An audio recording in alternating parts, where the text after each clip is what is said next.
नागपंचमी हा हिंदू धर्मातील श्रावण महिन्यातील महत्त्वाचा आणि पहिला सण असतो, जो श्रावण शुद्ध पंचमीला साजरा केला जातो आणि इथूनच श्रावण महिन्याला सुरुवात होते. या दिवशी नागपंचमीची पौराणिक कथा वाचली जाते आणि नागदेवतेची पूजा केली जाते. आपण नागपंचमीला वाचली जाणारी पौराणिक कथा पाहूया. आटपाट नगर होतं. तिथे एक शेतकरी राहत होता. त्याच्या शेतात एक नागाचं वारूळ होतं. श्रावण मास आला. नागपंचमीचा दिवस. शेतकरी आपल्या नित्याप्रमाणे नांगर घेऊन शेतात गेला.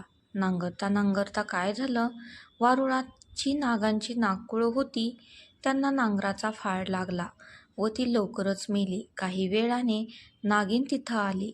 आपलं वारूळ पाहू लागली. तो तिथं वारूळ नाही आणि पिल्लेही नाहीत.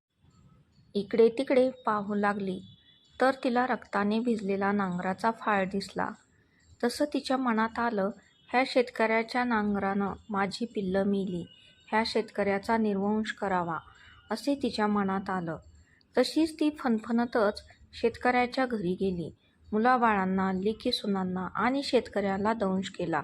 त्याचबरोबर सर्वजण मरून पडले. पुढं तिला समजलं की त्याची एक परगावी मुलगी आहे, तिला जाऊन दंश करावा, म्हणून ती निघाली. ज्या गावी मुलगी दिली होती तिथे ती आली.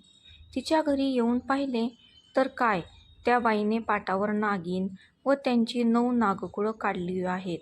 त्यांची पूजा केली आहे. दुधाचा नैवेद्य दाखविला आहे. नागाला लाह्या, दुर्वा वगैरे वाहिल्या आहेत. दुधाचा नैवेद्य दाखविला आहे. तिची पूजा पाहून नागिन संतुष्ट झाली. दूध पिऊन समाधान पावली. चंदनानं आनंदात लोळली. मुलीला म्हणाली, बाई बाई, तू कोण आहेस? तुझे आईबाप कोठे आहेत? इतकं म्हटल्यावर तिने डोळे उघडले व प्रत्यक्ष नागिन समोर पाहून ती घाबरली. नागिन म्हणाली, बाई भिवू नकोस, विचारल्या प्रश्नाचे उत्तर दे. तिने सारी हकीकत सांगितली. ती ऐकून नागिनीला फार वाईट वाटले. ती मनात म्हणाली, ही आपल्याला इतक्या भक्तीने पूजित आहे आणि आपलं वृत्त पाळत आहे. हिच्या बापाचा आपण निर्वंश करण्याचं मनात आणलं आहे. हे काही चांगलं नाही. तिने मुलीला सारी हकीकत सांगितली. तिला फार वाईट वाटलं. मग तिने आईवडील जिवंत होण्याचा उपाय विचारला. नागिनीने तिला अमृत आणून दिले. ते घेऊन ती त्याच पावली आपल्या माहेरी आली. तिने सर्वांच्या तोंडात अमृत घातलं. सर्व मंडळी जिवंत झाली.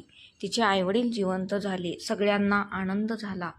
तिने वडिलांना घडलेली हकीकत सांगितली. तेव्हा त्यांनी विचारलं, हे वृत्त कसं करावं? मुलीने वृत्ताचा सारा विधी